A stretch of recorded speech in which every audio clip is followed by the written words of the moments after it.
you need to know for this weekend. You remember the end of Predator? I think it was Predator 2, right? When Danny Glover goes onto the ship and he's looking at all the Predators, and you see all the pelts on the wall. There's E.T., there's Yoda, or whatever. And the idea is that Predator is going around the galaxy from planet to planet, getting the baddest dude on each planet, hanging the pelt on the wall. He's going big game hunting.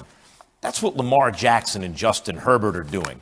And when you get onto the Lamar Jackson ship or the Justin Herbert ship this year, you know whose pelt you see on the wall? Patrick Mahomes. Justin Fields can talk all he wants about how it's not quarterback versus quarterback, and that's literally true. And I know from the players' point of view, it's largely true. They have to prepare for each other's defenses. But it's also true that the media and fans do see it that way. And we see Mahomes' pelt on Lamar Jackson and Justin Herbert's wall. And these are two of the very most talented quarterbacks in football. One of them, after this game, is going to add the other's pelt to Mahomes on their wall. That's Predator right there. That's see, like, who's the alpha dog among quarterbacks with these young, incredibly talented guys. At least that's the story I'm telling. For more, let's bring back in Rob Ninkovich and Dan Graziano one last time. Rob, what do you think of my analogy?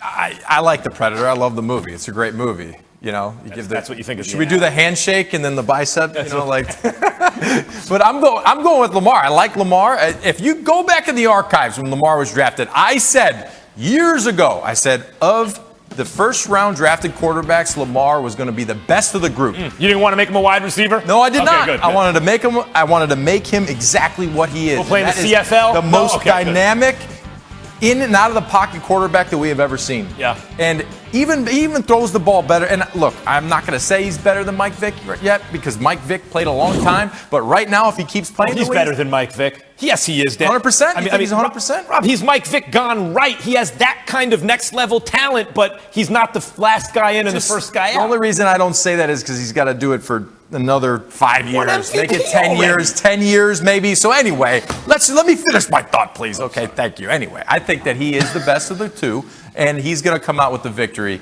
in this matchup. So Lamar over Justin Herbert. Dan, what should we be looking for in this matchup between Herbert and Lamar Jackson? Well, I tell you, I'd watch either one of these guys play any day of the week. I think it's an example of a bright future for the NFL at the quarterback position. I think right now Justin Herbert has the better team, and I don't say that lightly because what the Ravens have done early in this season in terms of overcoming their injury issues and starting out 4-1 is remarkable. It's a testament to their quarterback, it's a testament to their coaching staff, it's a testament to the depth that the organization has been able to build. Would not be shocked if they won this game, but if you have to pick this game, I personally would have to lean toward the Chargers, whose roster just seems to be in a little better shape right now. Should be a lot of fun watching these two go at it. Look, quarterback-coach combinations, and obviously Harbaugh and Lamar Jackson, they're going to compete every week, every year, but maybe Staley now. Maybe they got their guy. They clearly have it with Herbert. Maybe that's the next great quarterback-coach combination. The early returns are very good. All right. Thank you, Rob. Thank you, Dan. And that's going to do it for this just in. I liked the Predator thing. I don't know. I like the. I don't know. You like the movie, but you kind of like hate the fact that I use it to compare these two guys, right? Well, you said E.T., and I don't think I saw E.T. There were all kinds of aliens on the wall that Predator had. I don't. Was E.T. scary? Can you imagine if Lamar Jackson has Mahomes and Herbert, or Herbert has Mahomes and Lamar Jackson on the wall? Patrick Mahomes is a lot scarier than E.T. Our new NHL show, The Point, hosted by John Buchagros, is next. Running back Nick Chubb will not play on Sunday against Arizona. Chubb did not practice, has been ruled out with a calf injury. Kareem Hunt is likely to get a bigger workload in the Browns offense. Oh, poor Cleveland. Hey, they don't get Nick Chubb, so they go to Kareem Hunt. These guys have animals running out of the backfield. These dudes are beasts. Kareem Hunt is great, and so is Nick Chubb. They are better suited to absorb this loss, as important as Nick Chubb is to that offense, than most teams. Okay, that's for this upcoming Sunday. As for last night, the Bucs and the Eagles, Tom Brady keeps on rolling. I mean, this dude can play. I said he was going to fall off a cliff like 11 years ago. Hey, listen, just enjoy him while you can. He may only be doing this for another 15, 20 years, folks. So try to soak it. This team, the Bucs, are snake bit in their secondary. But the biggest takeaway from me in this game, I hate the taunting rule. I mean, look at this call. I understand it's a bad application of the rule. Like, that's a bad call by the ref. But the rule itself is terrible. What are we, 15 yards? That can change an entire game. 15 yards? Here's Eagles coach Nick Sirianni on the call. That's first on me. I got to do a better job of cleaning up all those things. We know that we can't make those self-inflicted wounds. You know, I know that. They know that. We'll continue to harp on that. We'll continue to work to get it right. But again, that was unacceptable, and that falls on me first. And so I got to do a better job of getting everybody doing the right things out there and keeping our composure out there. Great to have now NFL analyst Rob Ninkovich and, of course, our insider Dan Graziano. Dan, I want to start with you. Why is the NFL doing this stuff? I don't want to see a game decided by stupid rules. It's a stupid rule, Dan. Why is it here? What happened this year is the coaches, there's a coaches subcommittee that submits recommendations every offseason to the league. And one of the things this past offseason was the coaches said, look, there's a taunting rule on the books and it's not being enforced. And the reason the coaches want it enforced is because they don't want things to escalate to where guys are throwing punches and getting in fights and getting thrown out of games. So the premise is, let's head that off at the pass. Let's reduce the kind of behavior that can lead to those things. And that's why it's become a point of emphasis. Not a new rule. It's just being enforced this year as a point of emphasis. So what you saw last night, you know, you hear Nick Sirianni. He's not complaining about the call. He's saying we can't do that kind of thing. The coaches are behind this. They're the ones driving it. And this is a case where the league has listened to them. Nick, I get it. Like in the NBA, I hate the fact that something that doesn't take place in the play affects field position. In the NBA, you can get teed up, free throw, and you get the ball back. That's a big deal, but it usually doesn't determine games. 15 yards, the defense can do all this hard work, third and long, and just like that. I would get if it was 5 yards, and so it's 2nd and 8 becomes 3rd and 3. 15 yards, Nick. It changes the game. It changes the total outcome of the game, and I hate it.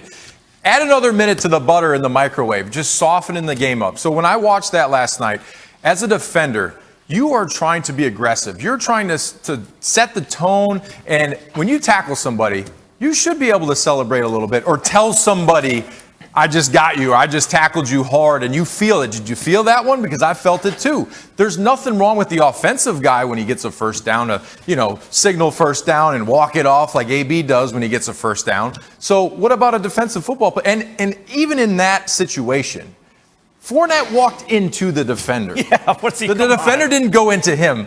He turned into the defender and then acted it off. So give him an Oscar. He got 15 yards on that one. But I hate the rule. This rule gets under my skin, I know, more than it ought to, but it has, whether or not it's being enforced stringently. All right.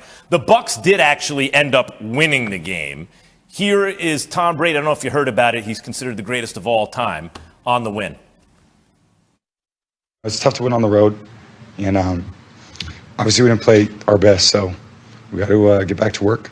We got a good little break here, use it, and then get back to work, see if we can get better.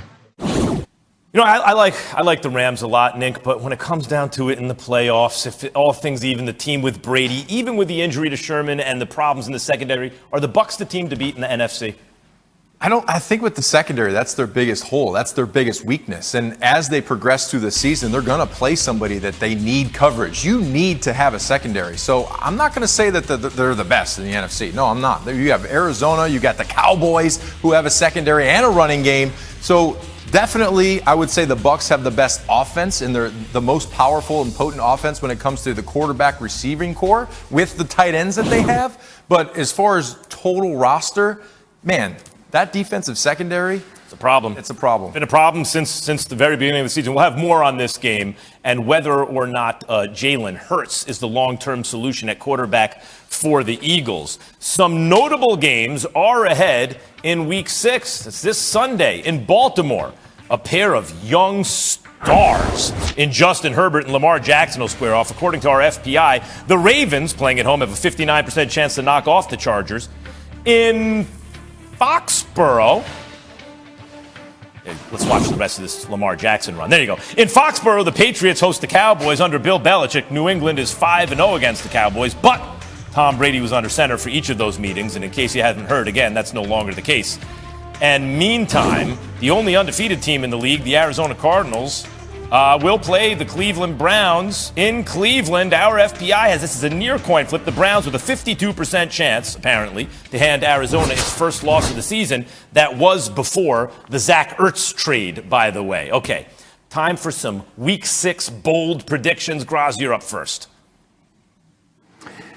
The Seattle Seahawks and Geno Smith will knock off the Pittsburgh Steelers on Sunday night. I think, I know Rob is behind me on this. He mentioned this morning on Get Up. I think there's a chance that Geno Smith plays pretty well and keeps the ship afloat while Russell Wilson is out. He's been in that program for a couple of years now. He knows what they need out of him. Looked great in relief on Thursday night. He's had a week and a half to prepare as the starter. There's a pretty good chance for Seattle to hang in this thing even though they don't have their guy. Yeah, Tomlin's got to find wins in this schedule, Graz. I don't think you're right about this, but that's why it's a bold prediction. Nink, what about you? Bold. You asked for bold. And I got it. I'm going with the Browns beating the Cardinals, the undefeated Cardinals, and everyone's so high on Kyler Murray. I think that the Browns have the running game. I know they're going to be without their running back, but they have another one. So when you look at the Browns, their ability to run the football and control the tempo of the game, and then on the flip side of it, you look at the Cardinals having to deal with Chandler Jones is down. There's going to be a few personnel guys in the coaching staff that are going to be down. They have something going on with the COVID stuff. So I think traveling to the Cleveland Browns and having a tight football game the week before, plus losing a couple guys, I'm going with the Browns in this one. I was so tempted to take Justin Fields and the Bears over Aaron Rodgers and the Packers at Chicago. Would be a turning point in the history of that franchise. But I'd like to be right. So I'm going to go with the Raiders beating the Broncos. And let me tell you why. For all the, oh my God, the chaos, the tumult, the turmoil in Vegas because of John Gruden, now they have Bisaccia. And I can't find someone who says anything less than glowing things about Rich Bisaccia. I think they get a bounce from that. And by the way, Derek Carr seems to me to have turned a corner this season, and he's been a consistently excellent quarterback. I think they beat the Broncos. That's my bold prediction.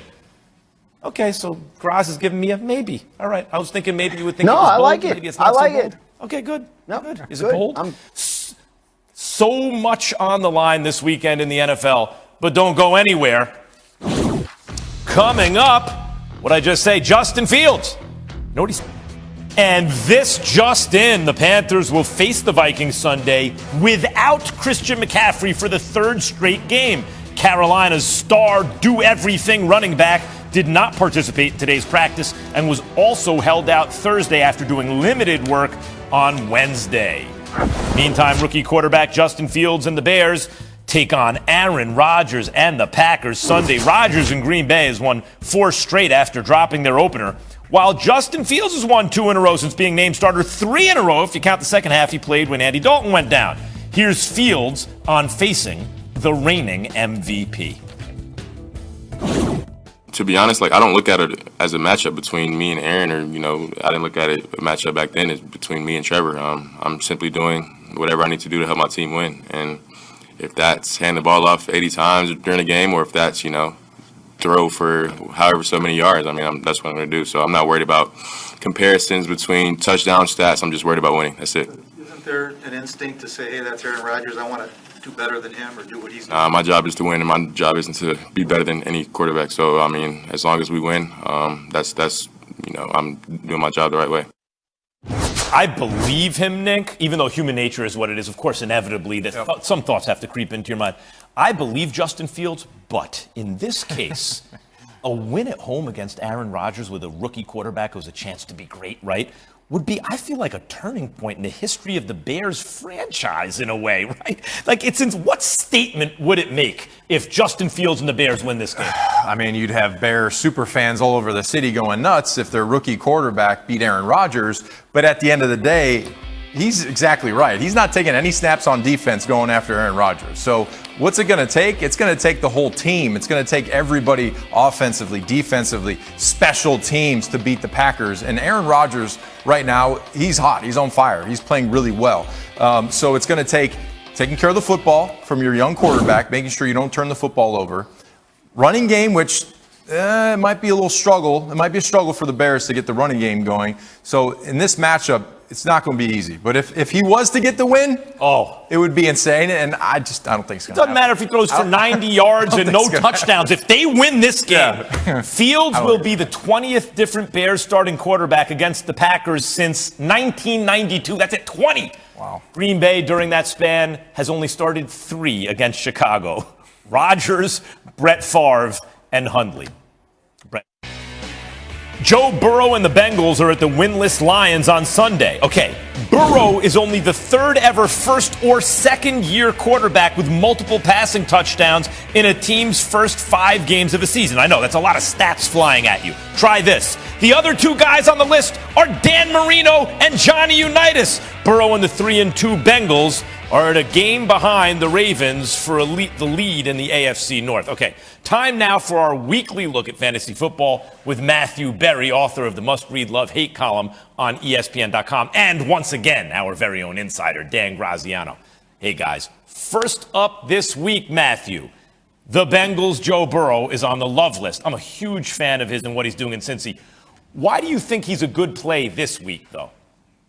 Well, I really like Burrow, and I like his wide receiver, Jamar Chase. They've had a real connection here in terms of what they've been doing so far. You think about what the Lions have done, and candidly, it's not much. Have they played plucky defense? They have played plucky defense. There's no question about that.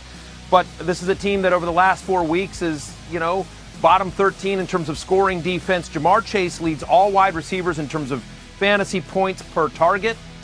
He leads the NFL in deep touchdown passes. As you see him going for one right there against the Pittsburgh Steelers. He's got 4 on the season. Well, guess what? No team in the NFL gives up more passing yards per reception than the Detroit Lions. There's a lot of stats basically to say you can throw deep on the Lions. Joe Burrow gonna throw deep on the Lions, especially to Jamar Chase. I have Burrow as a top 12 play this week. I have Chase as a top 15 play this week at wide receiver. Both guys make my love list this week. They should have monster games. Matthew, there is absolutely no doubt that Joe Burrow loves to throw deep to Jamar Chase. The issue with the Bengals, if you drafted Burrow this year, is the passing volume, right? Last year, he threw as many passes as anybody. This year, it's been a little toned down. I covered their game last week, and I talked to Burrow, asked him what was behind that. He said, look, we've been running the ball better than that. We haven't had to throw it as much, and he seems to like it that way. Sounds like Joe Mixon should be a full go on Sunday. So if the game goes the Bengals' way, the only thing that can trip up your prediction is if they get into a groove running the ball, and then he's throwing it at the pace he was the first few weeks of the season. Even then, he's going to try Chase for a long one at some point. A lot of criticism by the way, for the Bengals in that draft, guys. Multiple touchdown passes in every single game this year for Joe Burrow. He has not had a game where he's only had 1 touchdown passes. So lots of criticism for them in that draft. They needed Sewell, a left tackle. It seems like they did the right thing, right? They went out and got not only a receiver, but his receiver. Next up, you really need a good reason to get up early and watch this week's London game between the Dolphins and the Jaguars. Right? You say, James Robinson is that reason. Why is he on the love list, Matthew? James Robinson has been in a season where a lot has gone wrong for the Jacksonville Jaguars, both on and off the field. James Robinson has been nothing short of fantastic. 20 or more fantasy points in 3 straight. He's gotten a tremendous amount of volume, at least 19 touches and a touchdown in all 3 games. And you love this matchup with the Dolphins team that has allowed the 2nd most fantasy points to opposing running backs. They've given up 6 rushing touchdowns to opposing running backs. That's tied for the 2nd most in the NFL. Credit the Jaguars for figuring out, it took them a little while, but figuring out what makes this offense run, right? And it's James Robinson. Let's take some pressure off of Trevor Lawrence. Let's give the rock to our guy that we found last year. Carlos Hyde was a scratch last week, and didn't play very much, I should say. So it is the James Robinson show. It's a great matchup with Miami, whose defense is not living up to its preseason billing. I have him as a top 8 play this week. I think that's exactly the right way to look at James Robinson as something that the Jaguars can count on in a season where nothing really has gone right so far. So they'll continue to lean on that as they develop Trevor Lawrence and their passing game. He didn't really throw to wide receivers much last week. They want to get those guys involved. It sounds like the Dolphins might be banged up in the secondary with Xavier Howard potentially out for this game. So you might see Trevor Lawrence try a little bit more, but the foundation of what they're going to do, at least for the short term, is going to remain James Robinson, who's running so well in that running game. Finally, if you have Odell Beckham on your team, you must go through a crisis every week about whether or not to start him. I keep taking him in daily fantasy thinking, ooh, the price is good, right? Oh, they're undervalued. Here comes the breakout game. What's your take on OBJ this week, Matthew? Yeah, he makes the hate list. I think I had a full head of hair at the beginning of the season, and then just, every week with Odell Beckham Jr., just keep pulling clumps out. I mean, the problem here is that each of the last 2 games he's been held to under 30 yards. He's caught under 50% of his targets so far this year. It's actually not a good matchup with Arizona. We expect a lot of points to be scored in this one, but still, Cardinals allow the fewest deep receptions so far this year and the second lowest completion rate on deep passes. So what Beckham does well, those deep plays, honestly, is what the Cardinals defend really well. The production hasn't been there. Honestly, if he wasn't named Odell Beckham Jr., if he was just random wide receiver and you saw his stats, you're like, why are we even talking about this guy? He's literally not a top 60 wide receiver on the season. Fantasy-wise, yeah. The problem is that he's super famous. He's a big name player. He's been incredibly productive in his NFL career prior to coming to Cleveland. So it is frustrating. One of these weeks he will have that big game, that breakout game where you're happy you played him in daily fantasy, where you're happy you played him on your fantasy team. But until we see it, it's hard to say, just keep rolling him out there because unfortunately the production hasn't been there. Now, Nick Chubb did get ruled out of this game, so maybe they do a little less running in this game, and it's more Beckham, but I'm at wide receiver 36, Max, outside my top 30. I think the thing people need to understand about the Browns' offensive game plans is they're really designed to be a sort of opponent-based, right? So like last week, they saw the Chargers as a team that struggled to defend the run up in a shootout, and they kind of got out of their plan. You're right, Matthew, about the role that they have in mind for Odell Beckham Jr. in their offense, the deep threat, the field stretcher type. And if that's not going to be there, and they know, and they see that on tape with Arizona, then yeah, this may not be the week. And then you factor in Jarvis Landry might be back this week to take some more of that underneath stuff. So it may be that Odell has another week as a deep decoy. I think his big week is coming, but I don't think it's going to be this one. It's crazy because when you look at these quarterbacks in the AFC on the rise, forget about Mahomes and Lamar Jackson, Josh Allen, Justin Herbert, Joe Burrow. Odell is the dynamism that maybe helps get Baker over the top, but they have no chemistry. Thank you, Matthew. Every Sunday right as you're setting your lineups, you need to watch fantasy football now. That's what I do. Matter of fact, don't watch it. I like the advantage. I watch it right as I'm setting my lineup. I don't want anyone else to watch it. 10 a.m. on ESPN2, the most up-to-date information and analysis to help you win your matchups. Thanks, Max. Thanks, guys. Coming up, Jalen Hurts is a great fantasy quarterback. But is he a long-term option for the Eagles? In reality, we'll discuss his prospects next. The Buccaneers strike first. Throws a ball. Antonio Brown. Touchdown, Tampa Bay. They are being overmatched by the Bucs defense. Easy pickings for Leonard Fournette. His second touchdown of the game. He rolls, he dives, he scores, and it becomes a one-score game. You get a first down here, you can pretty much run the clock out. Tom Brady gets the first down. And this game is in the books. All right, so the Eagles with another tough loss, and those tough losses are mounting. So they're set up for the upcoming draft. As it stands now, they have 3 of the top 10 picks. The Dolphins pick, their own pick. And if Carson Wentz plays 75% of the snaps this season, the Colts pick 2. Let's bring in Rob Ninkovich and Dan Graziano back here. Guys, I don't think there's a can't-miss prospect in this upcoming draft, right? So, Dan, let me start with you. If I'm the Eagles, I'm trying to build a team around Jalen Hurts. Let me tell you why. He's a leader. He's athletic. And he's been tough to evaluate because Sirianni's offense has been such a mess. But there are some good things there. Dan, what do you think? I think those 3 first-round picks enable the Eagles to do pretty much whatever they want next year at the quarterback position. And if they do come out of this year thinking Jalen Hurts is their long-term answer, which I don't think there's any way to be sold on that at this point. But if they do, then those 3 first-round picks are certainly helpful if you want to build around him. If they come out of this year not believing that about Jalen Hurts, those 3 first-round picks enable you to get more or less whoever you want in the first round of the draft if you like a guy. but there are going to be some interesting trade options potentially next offseason. The likes of Aaron Rodgers, Deshaun Watson, who knows with Russell Wilson and the Seahawks. Remember that from earlier this offseason. So the Eagles are set up with those picks to do whatever it is they decide they need to do at the quarterback position, and that's one of the main reasons they have them.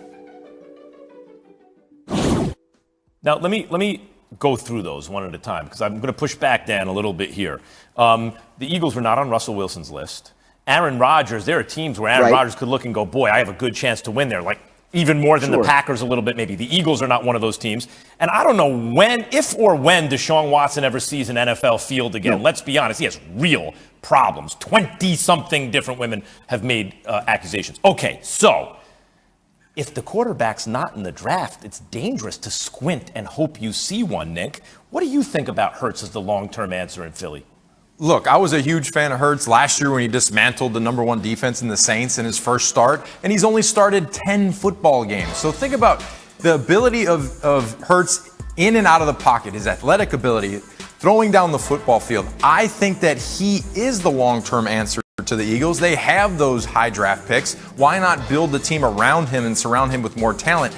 He is basically the offense right now. He has done everything for the offense, and he's the only player doing the productive plays out there. So for me, I think that they should keep him around. He's a great player, and he is what a 2021 quarterback looks like. Mobile in the pocket, can get in and out of trouble with his feet, but also evaluate the field and look down the field and throw the football. Yeah, you know, when I watch these apps nowadays and everything, you can watch the All-22 and everything. And Dan, this is for you. Like, I see, he looks like he has an inability to see the field. He locks in on receiver, stuff like that. But a lot of young quarterbacks do stuff like that. He's completing a season low 46% of his passes for just 115 yards last night. This was last night. What are the Eagles? But as I said, it's hard to evaluate because Sirianni's offense, he's asking him to do everything.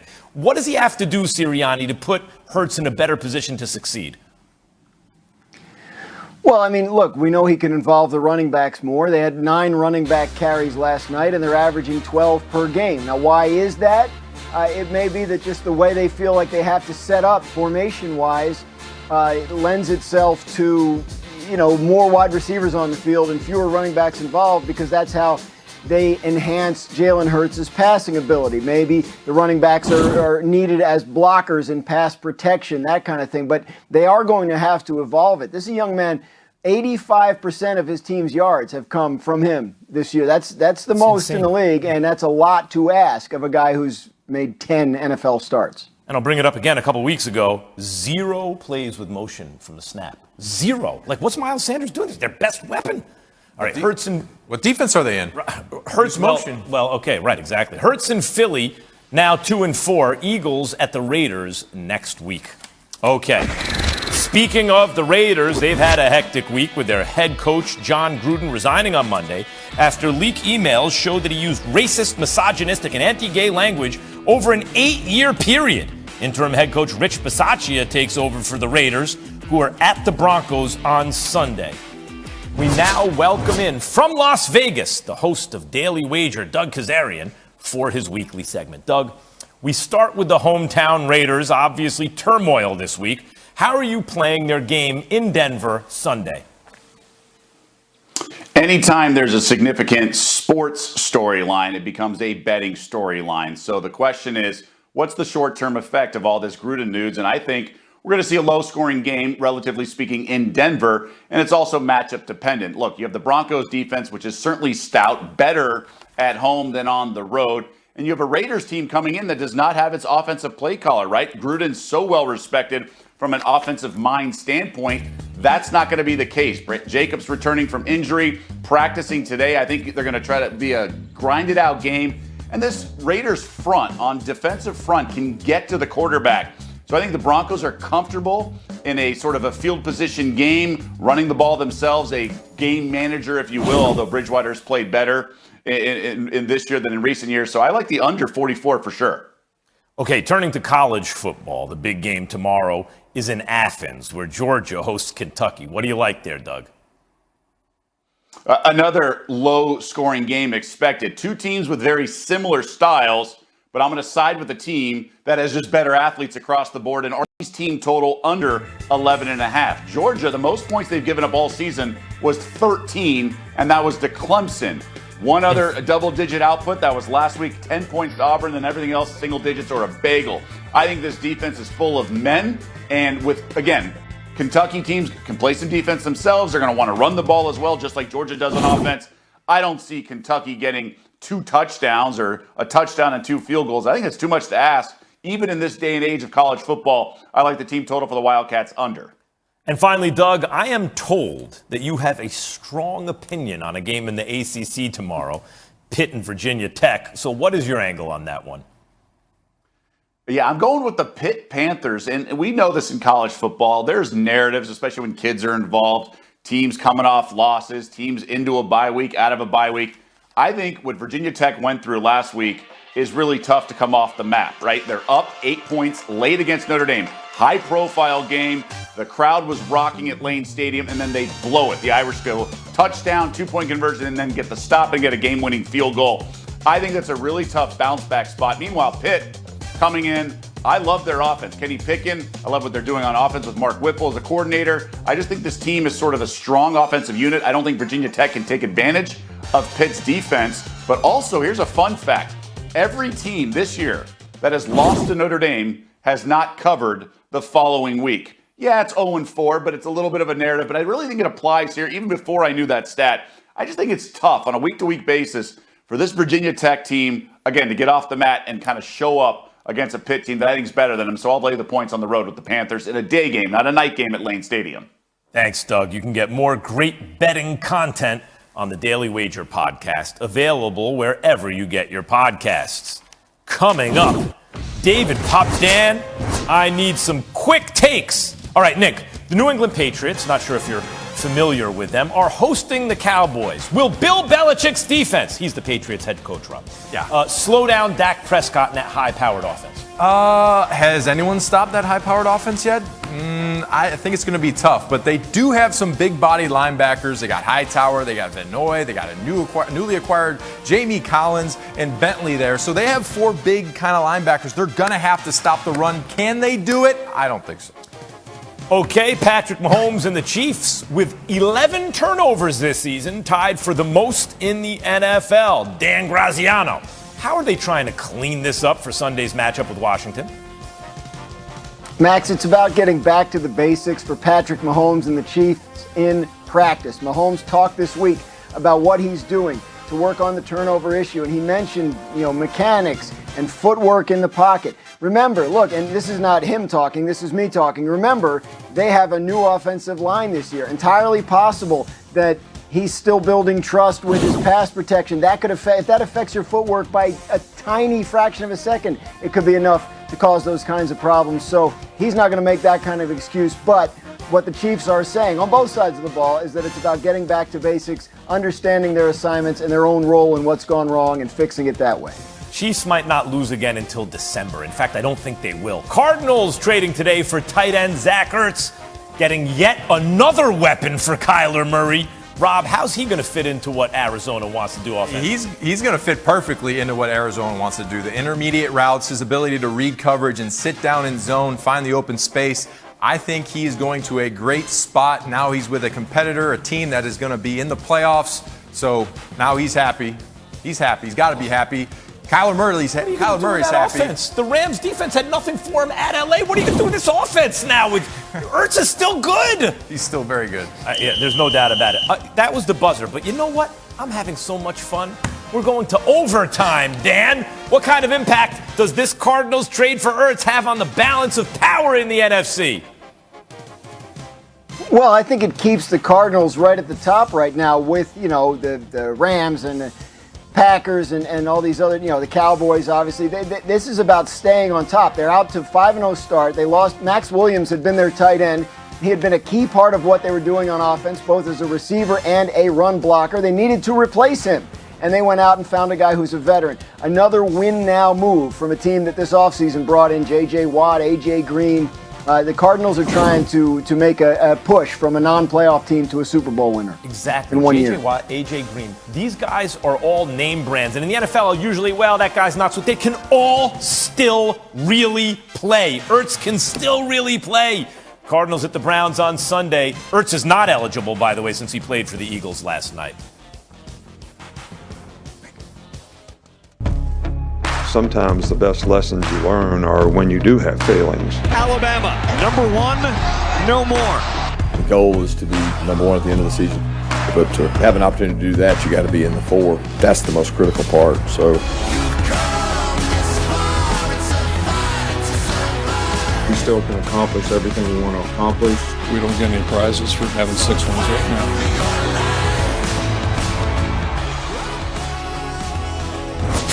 All right, week 7 is upon us in college football. Let's welcome in College Game Day's David Pollack from Athens, Georgia. David, you told me earlier this week, and also this morning, by the way, on this Just In, fantastic radio show, in case you're wondering, 6 to 10 a.m. Eastern. That's this show, this Just In. That was Keyshawn, J. Will, and Max I was referring to. I can't keep track of all these shows. David, how this Georgia defense has a chance, you said, to be the best in the history of college football. What is the key for Kentucky's offense tomorrow? They're going to have more balance and more explosive plays than they've had all year. And Kentucky's a team, listen, they are built with like Mark Stoops. Physical, they want to run the football. That's who they are. That's what they are. They run the football ad nauseum, right at you, right at you, right at you. But Will Levis is going to have to make plays like this with his feet. He's going to have to be a big part of the game plan. He is a big, strong, fast sucker. Penn State would love to have him, by the way. They probably would have beat Iowa. But he's also going to have to take shots down the field to loosen up this secondary. You can bang your head up against the wall all game against Georgia. They're going to make you earn it. They're going to get you in 3rd and longs. Can he throw in tight windows? Can he make plays in the passing game? That will decide whether you have success. Ain't nobody done it yet, Max. I mean, you're talking about 641 last week, bro. Last week. Defense is sick. By the way, Levis, I've been wearing Levis all this time. I thought I was wearing Levi's, but apparently they were Levis's all along. Including that game, David, there's a lot of good matchups in the SEC tomorrow. Which ranked SEC team do you have on upset alert, and why? I think Ole Miss better watch out. Ole Miss 2 weeks ago had a slugfest with Bama, a physical game. Last week, a physical up-and-down game with Arkansas. It's apparent I was wrong. Their defense is not rebuilt. Their defense is struggling. I think Tennessee's finding their offense. Hendon Hooker, the throw game's getting better. It's not elite, but we're not overthrowing wide-open wide receivers anymore. Josh Heupel and company, they run this thing up-tempo as fast as possible. So Ole Miss, couple hard weeks in a row. Lane Kiffin, Max, coming back to Knoxville, first sellout crowd in a long time. They're going to be pissed at Lane Kiffin and them leaving years and years ago. I think this will be a great game. Oh, that's a sell right there. Cincinnati, I like it. Cincinnati is number 3 in the country. It's the highest they've ever been ranked. David, if they win out, should they be in the college football playoff? When they win out, Max. Right, yeah. Listen, this is a year. It's bad. I mean, it's awful, except for SMU, who they might have to play twice. It's pretty bad. So I do think they win the table. I think this year, Max, is a perfect year. This isn't the year where we got an undefeated Clemson, an undefeated Oklahoma, an undefeated Alabama, an undefeated Georgia. Like, everybody's already got blemishes, and everybody's got dings. And if I start making a case for 2, 3, 5, those teams that are around Cincinnati in the rankings, I can poke holes in all their arguments. And I can tell you that there's not a lot of complete teams. Offense is down, defense is up. Cincinnati plays pretty good football on both sides of the football. I think this is the year for a non-Group 5 with all the other ACC and Pac-12, Max. Not much to find in there. Like, don't look over here. So Cincinnati has a good shot to get in. The Bearcats are getting a little slept on. Not in the rankings since they beat Notre Dame. I get it. People have them 3rd and everything. But in terms of the way their competitive chances as a playoff team are dismissed by so many, I just think they're a little slept on. Much more of David tomorrow morning, 9 a.m. Eastern on College Game Day. Thank you, David.